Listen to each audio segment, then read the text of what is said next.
పాలకొల్లు పట్టణ అధ్యక్షులు ముఖ సత్యనారాయణ గారిని మాట్లాడవలసిందిగా కోరుతూ ఉన్నాం.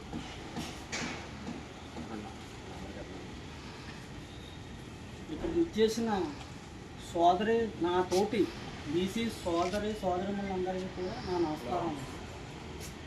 ఈరోజు కొత్తగా పదవులు పొందిన అందరికీ కూడా నా శుభాకాంక్షలు. అలాగే కూటమి ప్రభుత్వానికి నా విజ్ఞప్తి ఏంటంటే, ఈ బీసీ సంక్షేమ సంఘం తరఫున కూటమి ప్రభుత్వం అధికారంలోకి వస్తే 50 సంవత్సరాలు దాటిన బీసీలందరికీ కూడా పెన్షన్ ఇస్తానని వాగ్దానం చేశారు. 2 సంవత్సరాలు దాటింది, ఇంకా ఎవరికి పెన్షన్లు ఇవ్వలేదు. అందరూ కూడా చాలా బీసీల్లో లేని వాళ్ళు చాలామంది ఉన్నారు. ఈ పెన్షన్ కార్యక్రమానికి కూటమి ప్రభుత్వం చంద్రబాబు నాయుడు గారు అలాగే పవన్ కళ్యాణ్ గారు ముందుగా మా బీసీల విజ్ఞప్తి స్వీకరించి 50 సంవత్సరాలు దాటిన బీసీలందరికీ కూడా పెన్షన్ ఇవ్వాల్సిందిగా కోరుతున్నాను.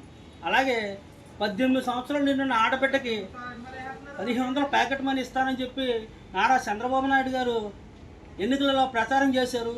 18,000 వేస్తారని చాలామంది ఆడపిల్లలు ఆడపడుచులు నక్క చెల్లులు ఎదురు చూస్తున్నారు. అది కూడా ఈ కూటమి ప్రభుత్వం సూపర్ శిక్షలో భాగంగానే ఉంది. అది కూడా అమలు చేస్తారని కోరుకుంటూ, బీసీలంతా కలిసికట్టుగా ఉంటే మనం ఏదైనా సాధించగలం. ఎవరికి కష్టం వచ్చినా మనందరం నిలబడితే ఆ కష్టం చిన్నదైపోతుంది.